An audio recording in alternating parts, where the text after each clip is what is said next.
Hello students, I welcome you once again to this channel Prabhavi competition. अब मैं सबका स्वागत करता हूं दोस्तों, और आशा और उम्मीद करता हूं कि आप सभी बहुत अच्छे होंगे और आपकी तैयारी भी बहुत जम के चल रही होगी। दोस्तों, जो ये हम अरिहंत की सीरीज कवर कर रहे हैं, अरिहंत की सब्जेक्टिव वाली सीरीज है। इसमें हमने history, geography, environment and ecology already cover कर लिया है।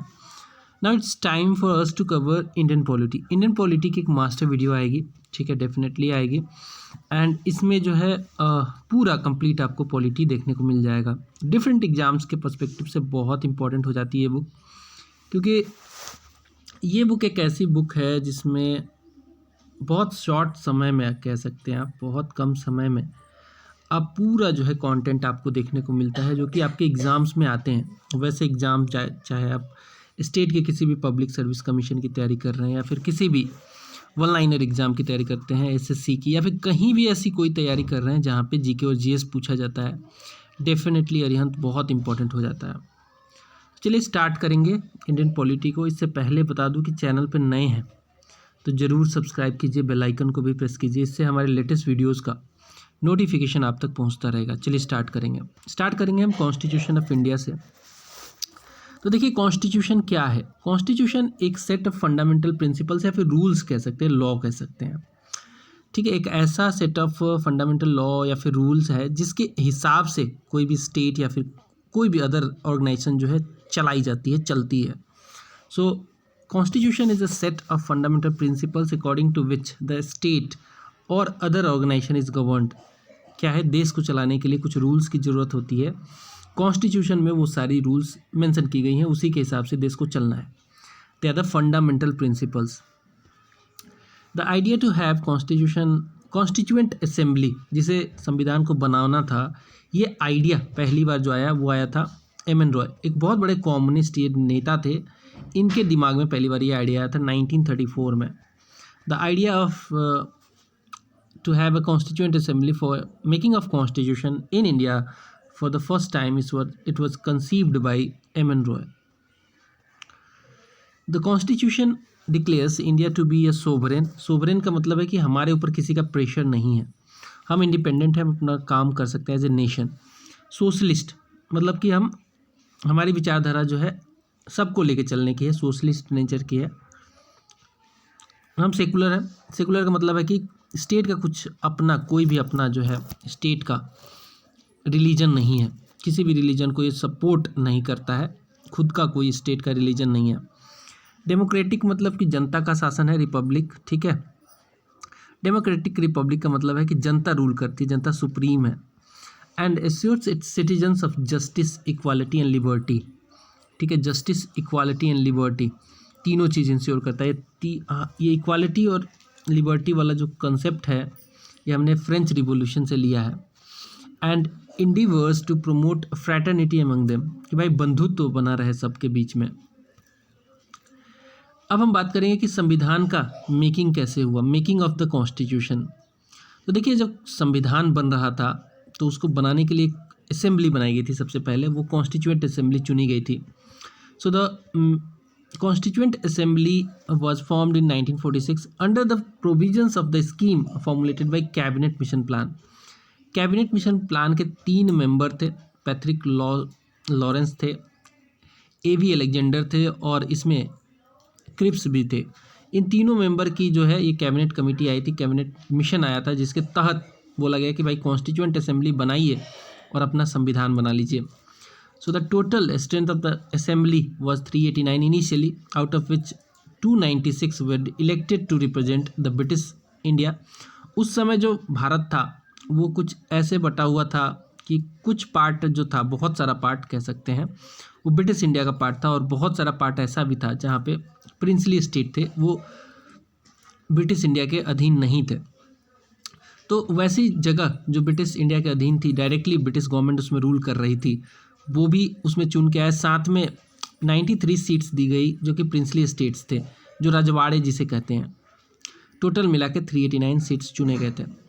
अब अगर हम पार्टिकुलरली बात करें 296 मेंबर्स की, तो उसमें 292 जो मेंबर्स थे, they were to be elected by the provincial legislatures.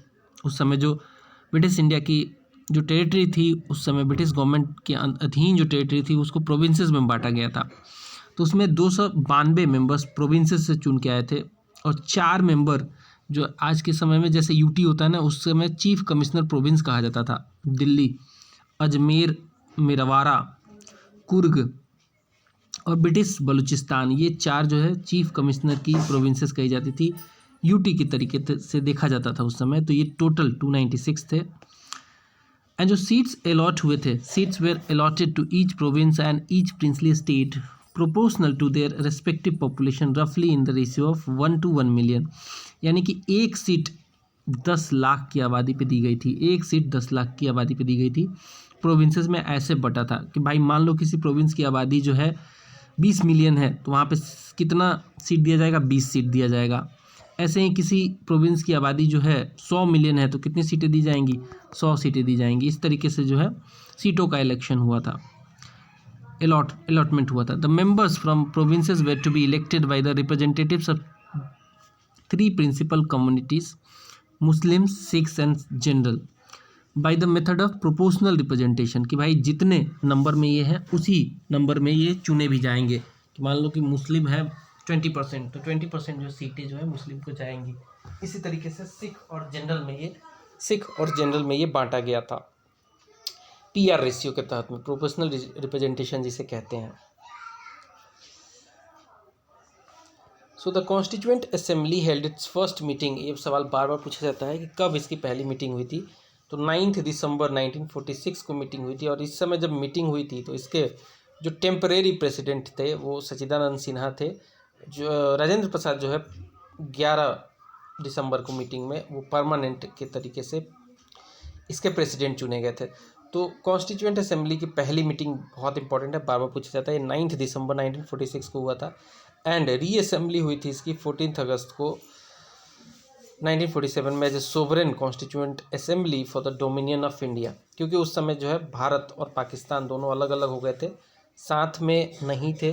तो दोनों की अलग अलग जो है कॉन्स्टिट्यूएंट असेंबली बट गई कि भाई पाकिस्तान वाले अपने अलग हो गए, अपना पाकिस्तान का कॉन्स्टिट्यूशन बनाने लग गए, और भारत वाले अलग होकर भारत की कॉन्स्टिट्यूशन मेकिंग में लग गए।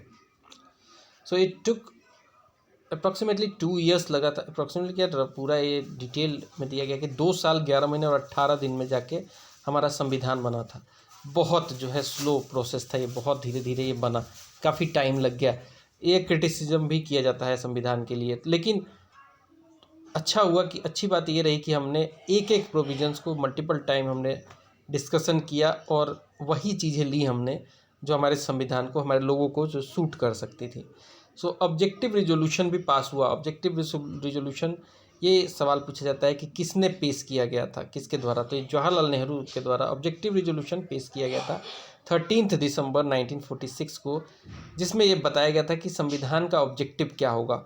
So this was moved in first session of the Constituent Assembly on 13th December 1946 by Pandit Jawaharlal Nehru. It was adopted after the considerable deliberation. इस पर चर्चा हुई and debate in the Assembly on 22nd January 1947 को finally इसको adopt कर लिया गया objective resolution को। डॉक्टर सच्चिदानंद सिन्हा, जैसा कि मैंने बताया था कि ये पहले जो है प्रोविजनल प्रेसिडेंट बने थे, टेम्पोररी कह सकते हैं, क्योंकि ये 9 दिसंबर को जो मीटिंग हुई थी उसमें राजेंद्र प्रसाद को नहीं चुना गया था as a president. Doctor Sachchidanand Sinha जो थे, ही became the provisional president of the constituent assembly when it meet on 9 December 1946 को, जब ये हुआ था इनकी मीटिंग। इसके बाद 11 दिसंबर को, वाइल लेटर ऑन 11 दिसंबर को राजेंद्र प्रसाद को, डॉक्टर राजेंद्र प्रसाद को and H.C. Mukherjee were elected as the permanent president and vice president.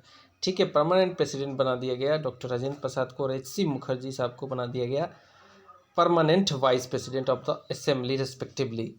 फिर देखिए, एक लीगल एडवाइज़र की ज़रूरत थी, क्योंकि भाई कॉन्स्टिट्यूशन बन रहा था, उसमें कोई लीगल लूप होल्स ना निकल जाए, तो इसके लिए एक लीगल या फिर कॉन्स्टिट्यूशनल एडवाइज़र की ज़रूरत थी। तो एक वकील थे बहुत बड़े, B.N. Rao sahab. B.N. Rao was appointed as the constitutional adviser of the assembly, ताकि मतलब मेकिंग में कोई दिक्कत ना है, कि कोई लीगल लूप होल ना निकल जाए। So the constituent assembly appointed A drafting committee, जिसका मेन जो है काम था, क्योंकि यही ड्राफ्टिंग कमेटी जो थी ये सबसे इम्पॉर्टेंट कमेटियों में से एक थी, सबसे इम्पॉर्टेंट थी ही।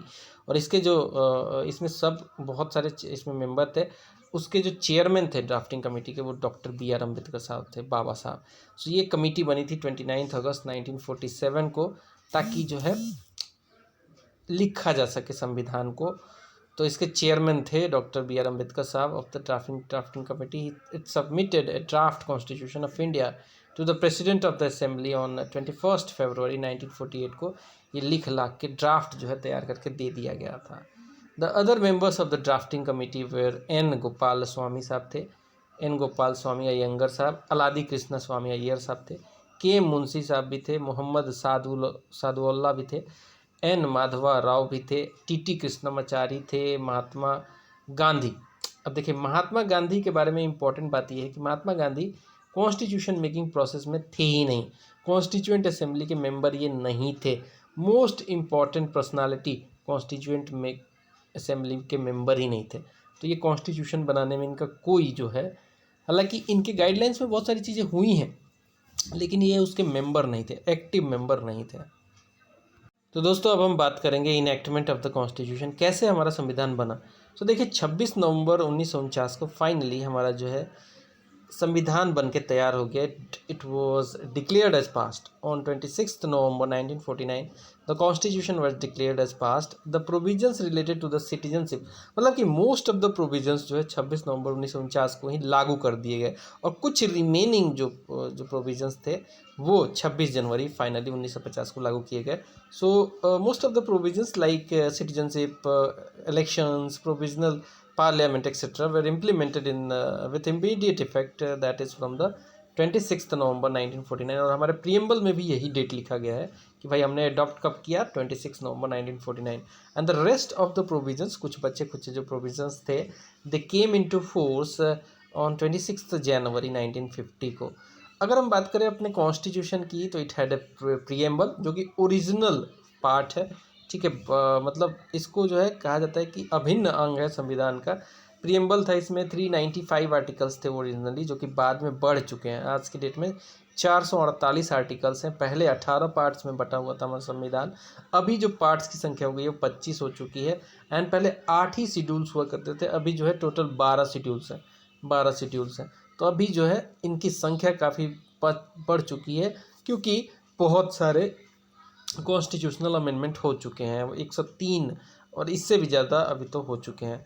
अगर हम बात करें कुछ कमिटीज़ की, जो कि कॉन्स्टिट्यूएंट असेंबली की कमेटी थी, डिफरेंट एस्पेक्ट को देख रही थी। So constituent assembly appointed total 8 major committees and some minor committees to deal with the different task of constitution making. और जो मेजर कमेटियाँ थी उनमें जो है यूनियन पावर कमेटी, ये जवाहरलाल नेहरू साहब खुद इसको हेड कर रहे थे। इसके अलावा यूनियन कॉन्स्टिट्यूशन कमेटी ये जो है हेड कर रहे थे अगेन जवाहरलाल नेहरू साहब। प्रोविंशियल कॉन्स्टिट्यूशन कमेटी ये सरदार पटेल, बहुत इंपॉर्टेंट। इन्हीं के वजह से जो है राजवाड़े जो थे पिछली स्टेट का जो है मर्जर हो सका था, भारत में ये मिले थे। ड्राफ्टिंग कमेटी जो कि मोस्ट इम्पॉर्टेंट कमेटी मानी जाती है, क्योंकि यही संविधान को लिख रही थी, और ये डॉक्टर बी आर अम्बेडकर साहब के हेडशिप में ये काम कर रही थी। Advisory committee on fundamental rights, minorities and tribal and excluded areas, ये भी देख रहे थे सरदार पटेल। जो फंडामेंटल राइट्स है, minorities and tribal and excluded areas, ये भी सरदार पटेल साहब देख रहे थे। रूल्स ऑफ प्रोसीजर कमेटी ये देख रहे थे इसके हेड थे डॉक्टर राजेंद्र प्रसाद साहब। States committee for negotiating with states, ये देख रहे थे जवाहरलाल नेहरू साहब, पावर से रिलेटेड। स्टीयरिंग कमेटी ये देख रहे थे डॉक्टर राजेंद्र प्रसाद। तो ये कुछ इंपॉर्टेंट कमेटियाँ जिनके जो है हेड का यानी कि चेयरमैन का नाम पूछ लेता है बार बार, तो आप इसे याद रखेंगे। अब हम देख लेते हैं प्रीएम्बल, चूँकि प्रीएम्बल ओरिजिनल पार्ट माना जाता है कॉन्स्टिट्यूशन का, क्योंकि हमारा कॉन्स्टिट्यूशन कंटेंस प्रीएम्बल 395 ओरिजिनली जो है आर्टिकल, जो कि बढ़ के 448 हो गए थे। इसके अलावा 18 पार्ट जो कि बढ़ के 25 हो गए, एंड इसके अलावा 8 शेड्यूल जो बढ़ के बाद में 12 हो गए थे। सो प्रीएम्बल की चर्चा करेंगे। प्रीएम्बल मीन्स का मीनिंग क्या होता है? प्रीएम्बल को identity card, ID of constitution कहा गया है, क्योंकि इसमें छोटा सा ये है, लेकिन वो बातें लिखी गई हैं जो कि कोर बातें हैं हमारे संविधान के लिए। So the preamble means introduction और प्रीफेस ऑफ द कॉन्स्टिट्यूशन, और एसेंस ऑफ द कॉन्स्टिट्यूशन कह सकते हैं, सार जिसे कहते हैं। So N A Palkhivala, an eminent jurist and constitutional expert called the preamble as the identity card of the constitution. Identity card of the constitution. The preamble to the Indian constitution is based on the objective resolution, जो कि किसने पेश किया था? 13 दिसंबर को, याद रखो, 1946 में जवाहरलाल नेहरू साहब ने इसे लाया था और ये पास भी हो गया था. And this was drafted and moved by Pandit Jawaharlal Nehru as explained. Objective resolution की बात करें, and it was also adopted by constituent assembly. तो उसी के बेस पे ये लाया गया था. इसके अलावा बात करें तो हमारे प्रीएम्बल का जो कंटेंट है, क्या लिखा गया है उसमें, वो देख लेते हैं. तो इसमें स्टार्ट होता है we the people of India. We the people of India, it's quite similar of the preamble of USA. जैसा कि यूएसए का प्रीएम्बल स्टार्ट होता है we the people of United States of America, वैसे ही ये भी स्टार्ट होता है we the people of India having solemnly resolved to constitute India into a sovereign. sovereign मतलब कि हम अपना काम डिसीजंस ले सकते हैं, चाहे नेशनल हो या इंटरनेशनल हो, किसी की इंटरफेरेंस की ज़रूरत नहीं है. We are sovereign. We are also socialist, यानी कि हम अपने समाज के हर वर्ग को अच्छे से ट्रीट करेंगे. We are secular also, that the secular का मतलब ये है कि स्टेट का कोई जो है ऑफिशियल रिलीजन नहीं है, किसी को इम्प्रेस नहीं करती किसी भी रिलीजन को. डेमोक्रेटिक का मतलब है कि जनता ही जो है, जनता का जनता के लिए. रिपब्लिक मतलब कि यहाँ पे जो हेड ऑफ स्टेट होगा वो जनता के द्वारा चुना जाएगा, जैसे कि राष्ट्रपति कौन चुनता है? जनता. And secure to all its citizens justice, social, economic और पॉलिटिकल, तीनों नेचर का. इसके अलावा liberty of thought, expression, belief, faith and worship. इसके अलावा equality, equality of status and of opportunity and to promote among them all. Equality की भी बात की गई है. इसके अलावा बात की गई है fraternity, assuring the dignity of the individual and the unity and integrity of the nation. In our constitution assembly, in our constituent assembly, this 26th day of November जो है, इसमें डेट भी लिखा गया 1949. do hereby adopt, enact and give to ourselves this constitution. ये पूरा जो है कंटेंट है. तो इसको हम पार्ट वाइज बांट सकते हैं. स्टार्टिंग कैसे होता है? We the people of India, ये पूरा एक पोर्शन हो गया, स्टार्टिंग पोर्शन नंबर 1 यहाँ तक. फिर दूसरा हो जाएगा कि किस तरीके की चीज़ों को हम अपने जनता को देना चाहते हैं. तो लिबर्टी, इक्वालिटी, फ्रेटर्निटी, ये सब देना चाहते हैं. एक है भैया कि इसमें जो है डेट जो है दिया गया है. तो इस तरीके से हम इसको डिवाइड कर सकते हैं. सोर्सेस ऑफ इंडियन कॉन्स्टिट्यूशन, देखिए भारतीय संविधान जो है बहुत सारे कॉन्स्टिट्यूशंस को देखने, सोचने, समझने के बाद उनके अच्छे प्रोविजंस जो हमें सूट कर सकते थे, कॉन्स्टिट्यूएंट असेंबली ने वहाँ से लिया और उठा के हमारा संविधान में डाला और संविधान को बनाया गया. So the government of India act 1935 जो मेजर सोर्स है, उसी सोर्स को मानते हैं कि मेजर पोर्शन जो है हमारे संविधान का गवर्नमेंट ऑफ इंडिया एक्ट जो 1935 है वहाँ से उठाया गया है. This form the basis of the blueprint of the constitution of India. Federal scheme यहाँ से लिया गया. Office of governor, judiciary, PSCs are borrowed from it. The other जो है अदर प्रोविजंस जो कि डिफरेंट कॉन्स्टिट्यूशन से लिया गया है वो देख लेते हैं एक बार. ब्रिटेन से हमने लिया है for FPTP, first pass the post. ये जो है इलेक्शन का एक मेथड है, कैसे जो है इलेक्शन होगा, किस तरीके से जो है हमारा जो है रिप्रेजेंटेटिव को चुना जाएगा. तो फर्स्ट पास द पोस्ट का मतलब होता है कि मान लो कि कॉन्स्टिट्यूएंसी है, वहाँ पे 100% वोट होगा, ठीक है, और यहाँ पे 5 लोग खड़े हो गए इलेक्शन में, तो वही जीतेगा जिसका सबसे ज़्यादा वोट होगा. इस तरीके के सिस्टम को जो है first pass the post system कहते हैं. अब देखो, हो सकता है कि एक बंदे को आ गया 35% वोट, एक बंदे को आ गया 34% वोट, एक बंदे को आ गया ऐसे ही करके आ गया, इससे कम ही आया. तो देखो 35% वोट वाला जीत जाएगा जिसका सबसे ज़्यादा वोट है. बट क्या ये 100% में से मेजोरिटी वोट कह सकते हैं क्या?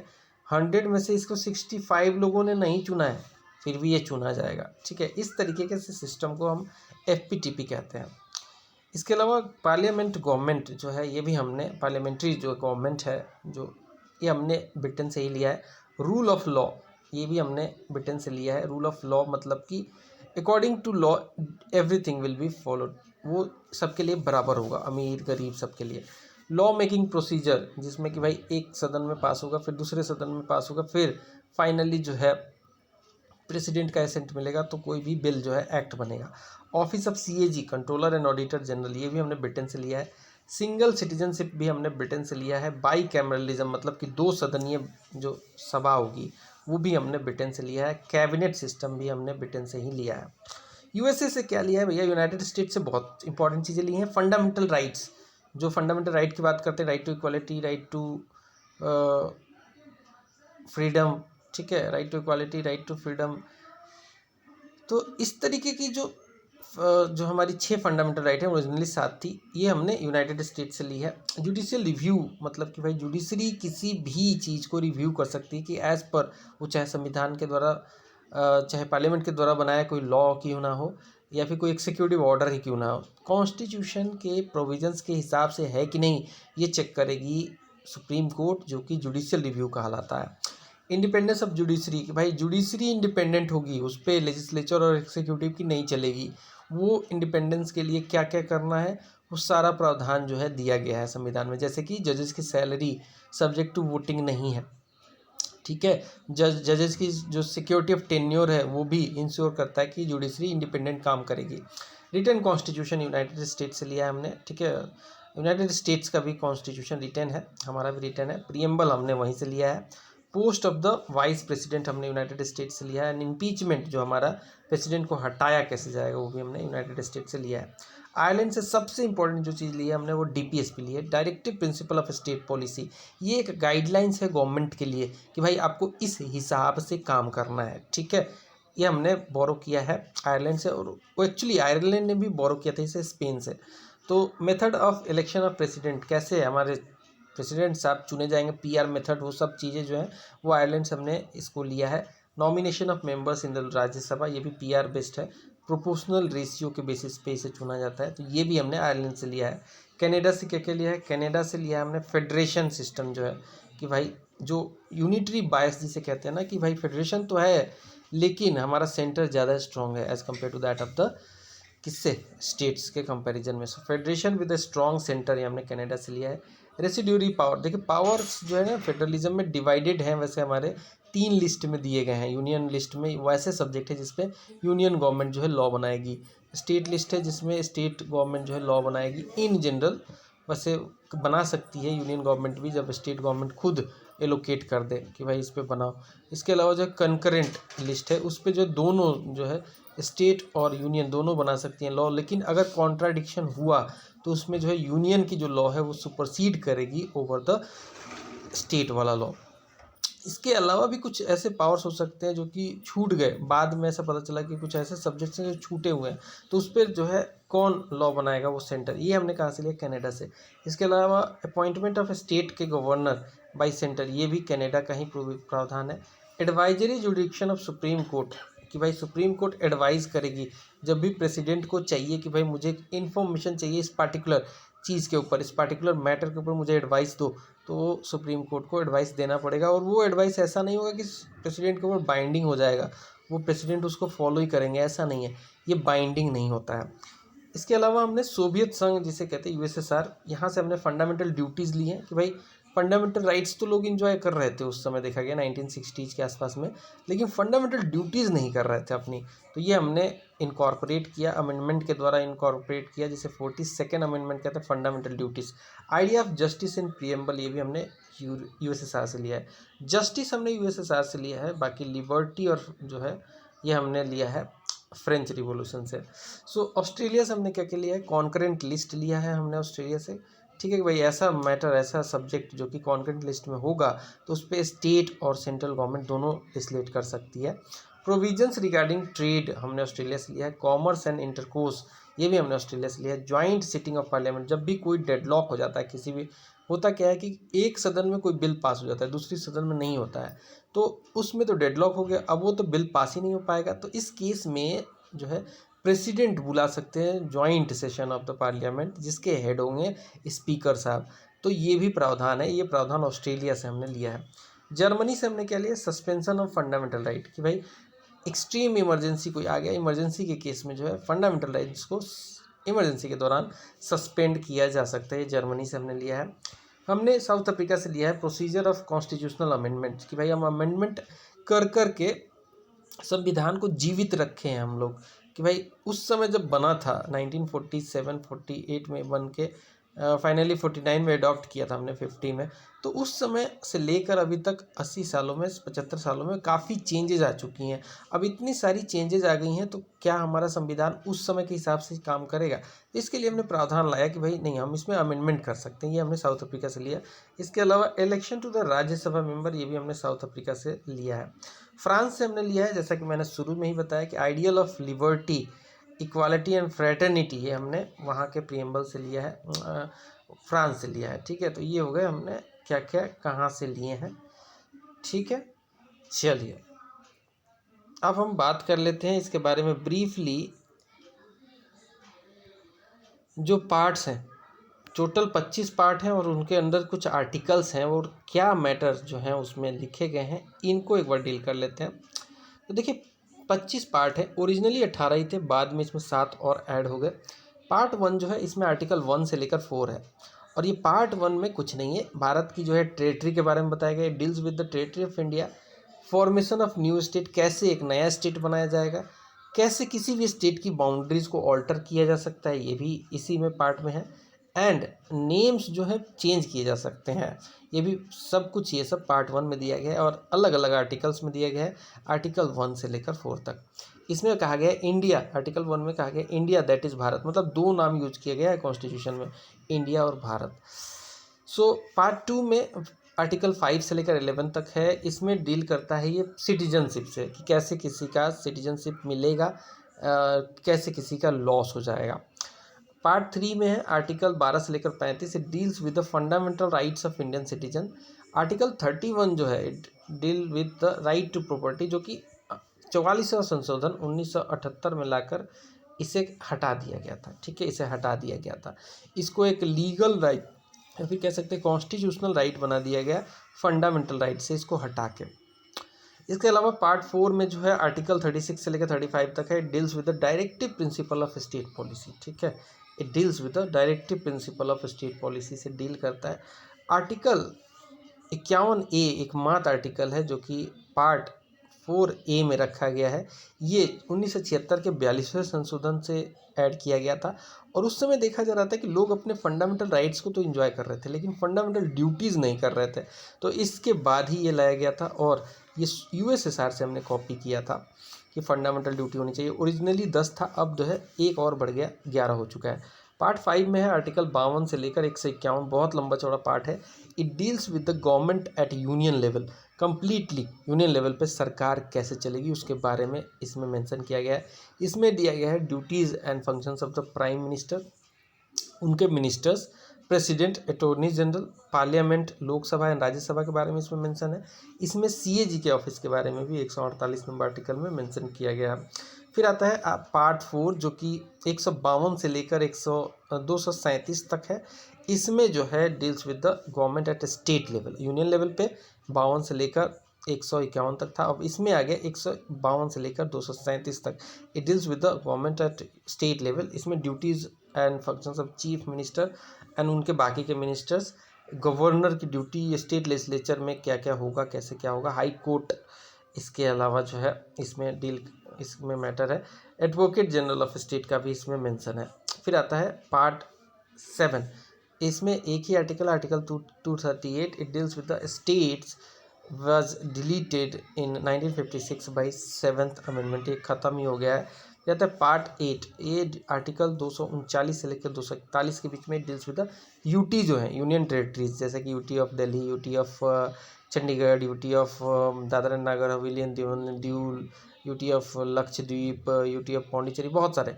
सो इसके बाद आता है फिर पार्ट 9, आर्टिकल 243 से लेकर 243O तक है। It deals with the panchayat, जो पंचायती राज सिस्टम है उससे रिलेटेड है।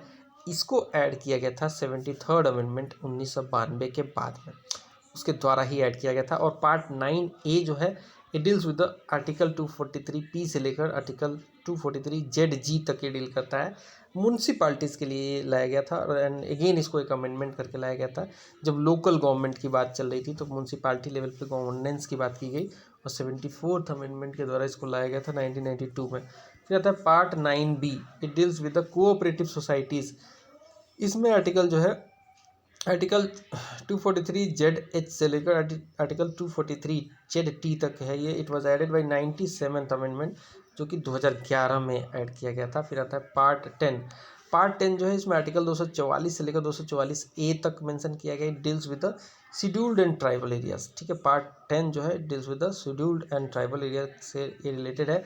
पार्ट 11 की बात करेंगे तो इसमें आर्टिकल 245 से लेकर 263 के बीच में, and it deals with the relation between union and states. ठीक है, it deals with the relation between union and states. Part 12 की बात करें तो इसमें आर्टिकल 264 से लेकर 300A तक मेंशन किया गया है, and it deals with the distribution of revenue between union and states. Appointment of finance commission, जो कि आर्टिकल 280 में मेंशन किया गया, इसी में है। एंड कॉन्ट्रैक्ट लाइबिलिटीज़ वगैरह भी इसी में। पार्ट 13 जो है ये, इसमें आर्टिकल 301 से लेकर 307 तक है। It is related to the trade, commerce and intercourse with in the territory of India. Part 14 जो है, इसमें आर्टिकल 308 से लेकर 323 तक डील किया गया है, and it deals with the UPSC, union public service commission, and state की पब्लिक सर्विस कमीशन में की डीलिंग इसमें की गई है। पार्ट 14A की बात करें तो इसमें आर्टिकल 323A से लेकर आर्टिकल 323B तक है, and it deals with the tribunals, जिसमें बहुत सारी ट्रिब्यूनल्स है, एडेड बाय 42nd अमेंडमेंट। फिर आता है पार्ट 15, जो कि आर्टिकल 324 से लेकर 329 तक है, 329A तक है। 324 जो है इलेक्शन कमीशन ऑफ इंडिया के बारे में है। तो ये सारा जो है मैटर ये डील करता है इलेक्शन से रिलेटेड, इलेक्शन कमीशन से रिलेटेड। फिर आता है पार्ट 16, जो कि डील करता है 330 से लेकर 342 तक। It deals with the special provision for the scheduled caste and scheduled tribes and Anglo Indian representation. फिर आता है पार्ट 17 डील करता है आर्टिकल 343 से 351 तक। ये ऑफिशियल लैंग्वेज, जो कि हमारा हिंदी है, Hindi is the official language, ये डील करता है आर्टिकल 343 से लेकर 351 के बीच में, पूरा ऑफिशियल लैंग्वेज के बारे में। और पार्ट जो 18 है, इट डील्स विद 352 से लेकर 360 इमरजेंसी प्रोविजंस में क्या होगा, कैसे गवर्नेंस होगा, कैसे फंडामेंटल राइट सस्पेंड होंगे, वो सब इसमें मैटर डील किया गया है। पार्ट 19 जो है आर्टिकल 361 से लेकर 367 के बीच में, इसमें एग्जेम्पशन की बात की गई है। Exemption of criminal proceedings of for their official act of president and governor. इसके अलावा कुछ मिसलेनियस, कि भाई प्रेसिडेंट जब तक जो है प्रेसिडेंट हैं और गवर्नर जब तक गवर्नर हैं, तब तक जो है उनके ऊपर कोई क्रिमिनल कार्रवाई नहीं की जा सकती है। सिविल कार्रवाई की जा सकती है, लेकिन उसके लिए भी नोटिस देना पड़ेगा, तमाम चीज़ें। पार्ट जो 20 है, ये deals with amendment of constitution. एक ही आर्टिकल है, आर्टिकल 368, जिसमें बताया गया है कि किसी भी प्रकार का अमेंडमेंट जो है कैसे होगा। पार्ट 21 जो है, ये आर्टिकल 369 से लेकर 392 तक है। It deals with temporary transitional special provisions, जो है इसमें डील करता है।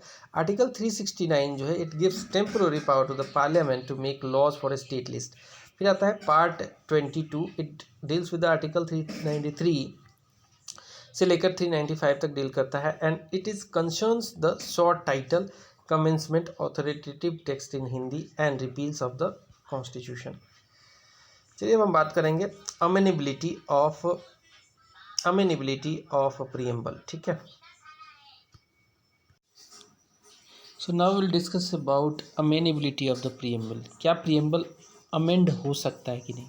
तो जी हाँ, ज़रूर हो सकता है, एक बार हुआ भी है। So the preamble can be amended under Article 368 or not. This question arose for the first time. Kesavananda Bharati case जो हुआ था, जो कि सबसे बड़ा बेंच का एक केस था, 1973 में हुआ था। In this case supreme court held that preamble is the part of the constitution, क्योंकि उसके साथ ही ये बना था, and can be amended subject to the condition that no amendment is done to the basic feature of the constitution. अब basic feature एक ऐसा कॉन्सेप्ट है जो कि इवॉल्व होता रहा है। कई बार सुप्रीम कोर्ट ने नई नई चीज़ें ऐड की हैं बेसिक फीचर में, जैसे कि पार्लियामेंट्री फॉर्म ऑफ गवर्नेंस, जैसे कि fundamental rights. These are the part of basic feature of the constitution. So the preamble has been amended only once, एक ही बार हुआ है, वो भी 1976 में by the 42nd constitutional amendment act, which added 3 new words. 3 नए वर्ड इस पर्टिकुलर कॉन्स्टिट्यूशनल अमेंडमेंट के द्वारा हमारे प्रीएम्बल में जोड़े गए थे। Number 1 socialist, number 2 secular and number 3 integrity. ये तीनों वर्ड जो है बहुत इंपॉर्टेंट है, socialist, secular and integrity. Socialist का मतलब यह है कि हम समाज में हर वर्ग को इक्वली देखेंगे, सबके विकास के लिए काम करेंगे। सेकुलर का मतलब है कि state has no particular religion, official कोई भी स्टेट का रिलीजन नहीं है।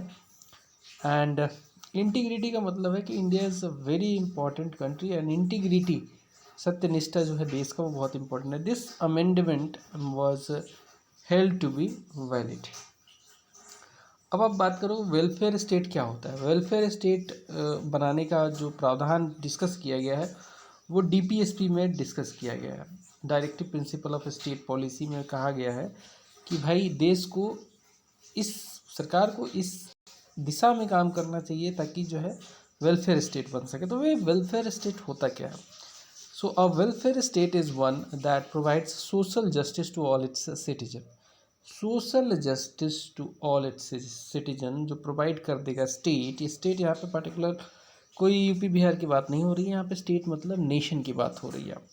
So it is based on the principle of equality of opportunity, equitable distribution of wealth, जो कि अभी भी देश में नहीं है, इस एरिया में हम लोग काम कर रहे हैं।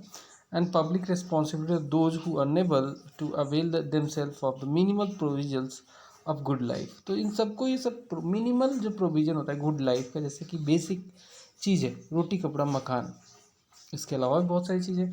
Indian constitution has many features that aim at providing welfare state and the preamble to the constitution was amended in 1976 by 42nd amendment act to insert the goal of socialism। Welfare state का मतलब ये है कि भाई समाज के हर वर्ग को जो है इक्वल अपॉर्चुनिटी मिले, सबके पास एटलीस्ट मिनिमल प्रोविजन मिले गुड लाइफ जीने के लिए। Directive principle of state policy देख सकते हैं यहाँ पे, also aim at establishing welfare state.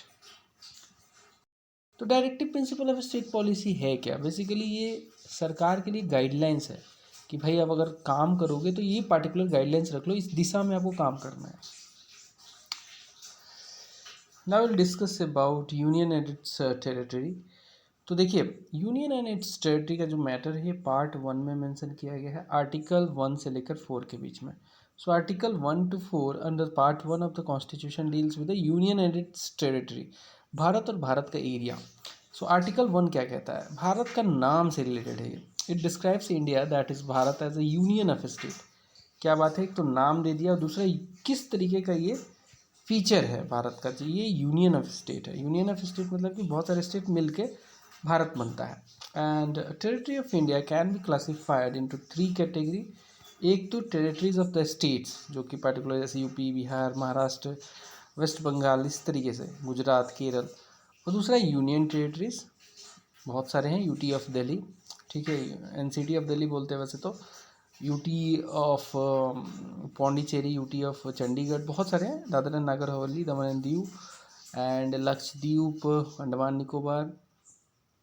So territories that may be acquired by government of India at any time. तो देखो वो वैसा भी टेरिटरीज में रखा गया है जो कि हो सकता है गवर्नमेंट ऑफ इंडिया कभी जीत ले, एक्वायर कर ले, तो उसको भी हम भारत का जो है टेरिटरी ऑफ इंडिया में रखेंगे।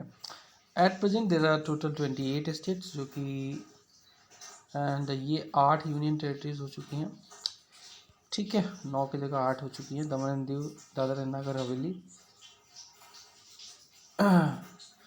So at present there are 28 states and 9 union and territories after unification of Daman and Diu and Dadra and Nagar Haveli.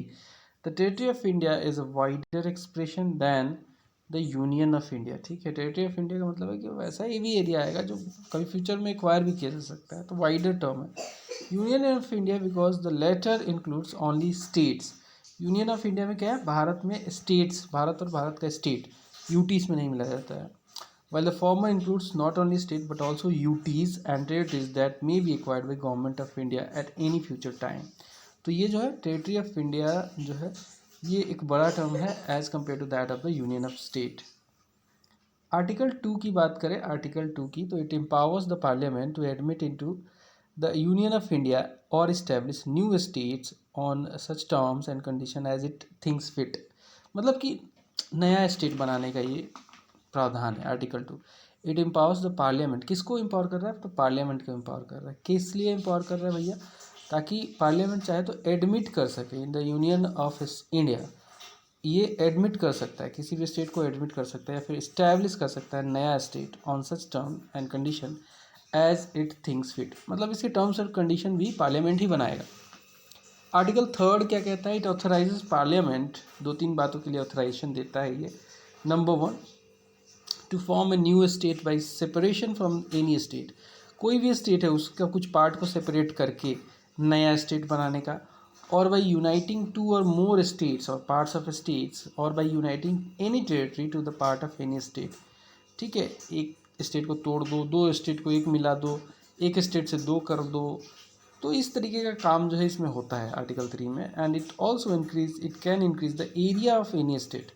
मान लो कि कोई भी स्टेट है उसका एरिया बढ़ा सकता है, ठीक है, किसी का कम कर सकता है। And also can it diminish the area of any state. तो आर्टिकल 3 में बहुत सारे पावर हैं, बट किसके पास है? ये पार्लियामेंट के पास है। किसके पास है? आम आदमी के पास है क्या? जनता के पास है क्या? नहीं, पार्लियामेंट के पास है। ऑफ कोर्स जनता ही चुन के लेके गई है पार्लियामेंट के मेंबर्स को, बट पार्लियामेंट के पास है। एग्जीक्यूटिव नहीं कहेंगे इसे, पार्लियामेंट मतलब लेजिस्लेचर के पास है। It can also alter the boundaries of any state. किसी भी स्टेट की बाउंड्री को अल्टर कर सकता है, बढ़ा सकता है, घटा सकता है, ऑल्टर भी कर सकता है। And it can alter the name of any state. तो बहुत सारे पावर है इसमें आर्टिकल 3 में। ठीक बात है। अब हम देख लेते हैं ठीक, कुछ जो 12 शेड्यूल है, इसके लिए मैंने आपको ट्रिक भी बता रखा है, फिर से बताऊंगा। ये 12 शेड्यूल को 12 शेड्यूल याद करने के लिए एक ही ट्रिक है, बहुत अच्छा ट्रिक है, ये याद कर लो आप। टीयर्स ऑफ ओल्ड पीएम याद कर लो, टीयर्स ऑफ ओल्ड पीएम याद कर दो। नंबर 1, इसमें टोटल 12 हो जाएगा, 1 2 3 4 5 6 7 8 9 10 11 12। ठीक है, तो ये टोटल 12 है। T for territory, names of state, UT and their territorial extent. Number 1 क्या हो जाएगा? टी फॉर टेरिटोरियल एक्सटेंट हो गया। ठीक है। ई फॉर इमोलूमेंट्स, इसमें इमोलूमेंट्स सैलरीज जो है प्रेसिडेंट की, गवर्नर की आ जाएगी। ए जो है तीसरा शेड्यूल है, ये ओथ एंड अफर्मेशन वाला ए हो गया, अफर्मेशन वाला। तो ओथ एंड अफर्मेशन जो है किसको दिलाया जाता है? तो मेंबर्स ऑफ लेजिस्लेचर, मिनिस्टर, जजेस, इन सब का ओथ एंड अफर्मेशन जो है 3rd शेड्यूल में। चौथा है आर, राज्यसभा में सीटों का allocation, allocation of seat in Rajya Sabha. ठीक है, ये R for Rajya Sabha, allocation of seats in Rajya Sabha. S for scheduled area, scheduled area. ठीक है, एंड शेड्यूल्ड ट्राइब के लिए जो administration and control of scheduled area and scheduled tribe. O for other schedule area में 4 schedule area आ जाते हैं, जिसमें असम है, मेघालय है, त्रिपुरा है, मिजोरम है। एफ जो है ये फेडरल लिस्ट से रिलेटेड है, यूनियन का एक लिस्ट होता है, 3 लिस्ट है। पावर का डिस्ट्रीब्यूशन जो है वो लिस्ट के थ्रू ही होता है, यूनियन लिस्ट है, स्टेट लिस्ट है और कंकरेंट लिस्ट है। तो एफ हो गया, ठीक है, 7वां, ये distribution of power between union and state हो जाएगा। ओ से ऑफिशियल लैंग्वेज नहीं, हाँ, ओ से जो है ये कौन सा है, कितने हो गए थे, हाँ, ओ से ऑफिशियल लैंग्वेज हो जाएगा। ठीक है, ऑफिशियल लैंग्वेजेस मतलब टोटल लैंग्वेजेस है कितने, 22 ऑफिशियली रिकॉग्नाइज किए गए हैं, शेड्यूल्ड लैंग्वेज जिसे कहते हैं। तो ओ से ऑफिशियल लैंग्वेज हो जाएगा।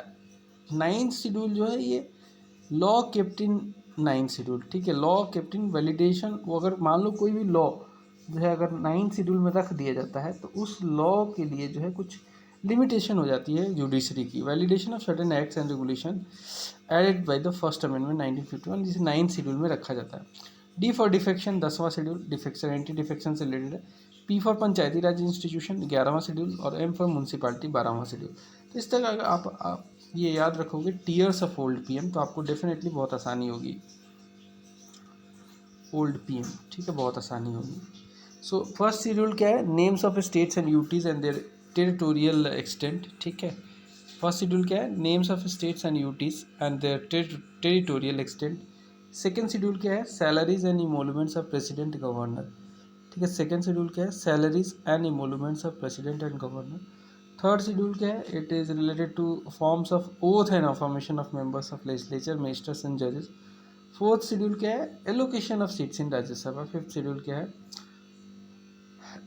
एस से शेड्यूल एरिया, शेड्यूल ट्राइब, तो यानी कि administration and control of scheduled area and scheduled tribe. ठीक है, तो हमने कितना देख लिया? टीयर्स, यहाँ तक देख लिया, 5 शेड्यूल देख लिया of old of old PM. तो देखते हैं अगला क्या आता है, ओ आता है। ओ से अदर शेड्यूल्ड एरिया आ जाएगा, यानी कि administration of tribal area in the state of Assam. अब इससे अलग है तो इसलिए अदर लिख दिया गया है, असम, मेघालय, त्रिपुरा, मिजोरम। ठीक है, फिर आता है एफ। एफ से फेडरल लिस्ट बताया था, यानी कि डिस्ट्रीब्यूशन ऑफ पावर की बात करेंगे। 3 तरीके की लिस्ट है इसमें, ठीक है, जिसमें यूनियन लिस्ट है, स्टेट लिस्ट है और कंकरेंट लिस्ट है। सो 7th schedule will be the distribution of power between union and state government. 8th schedule जो है ये ऑफिशियल लैंग्वेज, यानी कि टोटल 22 लैंग्वेजेस जो शेड्यूल्ड लैंग्वेजेस कही जाती हैं उनसे रिलेटेड है। 9th शेड्यूल जो है this is related to validation of certain acts and regulations which was added by first amendment in 1951, जो कि मतलब बेसिकली ऐसे लॉ हैं जो कि रखे गए हैं 9th शेड्यूल में, तो उन पे जो है कहीं ना कहीं जुडिशरी की जो है परव्यू से बाहर हो जाता है, बट इसको भी अब ला दिया गया है परव्यू में। सो 10th शेड्यूल जो है ये डिफेक्शन से रिलेटेड है, एंटी डिफेक्शन लॉ है ये, क्योंकि पहले दल बदल बहुत होता था, तो 52वां संशोधन ला के एंटी डिफेक्शन लॉ लाया गया, भाई उसकी मेंबरशिप ही रद्द कर दी जाएगी और कोई दल बदल करता हुआ पाया गया तो। 11वां शेड्यूल क्या है भैया, पंचायती राज इंस्टीट्यूशन से रिलेटेड है, powers, authorities, responsibility of panchayats. It has 29 matters that was added by 73rd amendment in 1992. 12th schedule क्या है, ये म्यूनसिपालिटी से रिलेटेड है। So powers, authority and responsibilities of municipality, it has 18 matters which was added by 74th amendment in 1992. So यहाँ पे हमने ये मतलब एडिशनली देखा था, 3rd शेड्यूल हम 3rd आर्टिकल डिस्कस कर रहे थे, सो उसी में फर्दर पॉइंट है। यहाँ से एक्चुअली क्या हुआ था, देखिए कहानी फिर से बता देता हूँ। यहाँ तक हमने देखा था, फिर ये आ गया था एक बॉक्स टाइप का एडिशनल इन्फॉर्मेशन में। अब फिर वही 3rd आर्टिकल को जो है डिस्कस करते हैं, जो कि पार्ट है किसका, पार्ट 1 का पार्ट है, आर्टिकल 1 से लेकर 4 तक।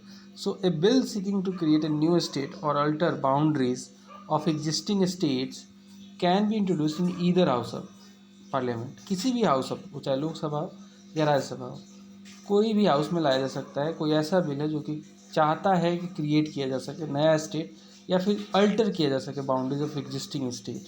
This can be introduced in either of any house, यानी कि राज्यसभा लोकसभा में किसी में लाया जा सकता है, only on the recommendation of the president. इसके लिए जो है प्रायर रिकमेंडेशन चाहिए प्रेसिडेंट का। So President has to refer the bill to the state legislature concerned for expressing its opinion within a specified time. President has to refer the bill to the state legislature concerned for expressing its opinion within a specified time. Parliament is not bound to accept or act upon the views of the state legislature on a state regulation bill. Parliament के पास कोई बाउंडेशन नहीं है कि भाई accept करे या फिर act करे upon the views of the state legislature. State legislature की बात को मान सकता है, नहीं भी मान सकता है, ठीक है। अगला आर्टिकल आता है आर्टिकल 4, ठीक है, आर्टिकल 4 आता है। सो आर्टिकल 4 कहता है, it says that laws made under the article 2 and 3, जो कि मैंने बताया था कि 3 में बहुत सारे पावर है, डिमिनिश करने का, बढ़ाने का, किसी भी स्टेट के बाउंड्री का, 2 को 1 कर देने का, एक स्टेट को 2 कर देने का, बहुत सारा पावर है।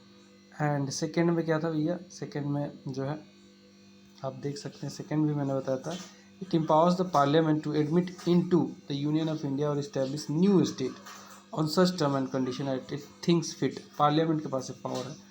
तो यहाँ पे कहा जा रहा है कि article 4 says that law made under article 2 and 3 are not to be considered as amendment. Amendment इसको कंसिडर नहीं करना है आर्टिकल 368 के तहत, ये अमेंडमेंट नहीं है। The such law can be passed by simple majority in both house of parliament. Amendment को ना मेजोरिटी ऑफ वोटिंग करके पास किया जाता है, इसको सिंपल मेजोरिटी से पास किया जा सकता है, क्योंकि ये कॉन्स्टिट्यूशनल अमेंडमेंट माना ही नहीं जाएगा under article 368। So now the next topic will be evolution of states and union territories.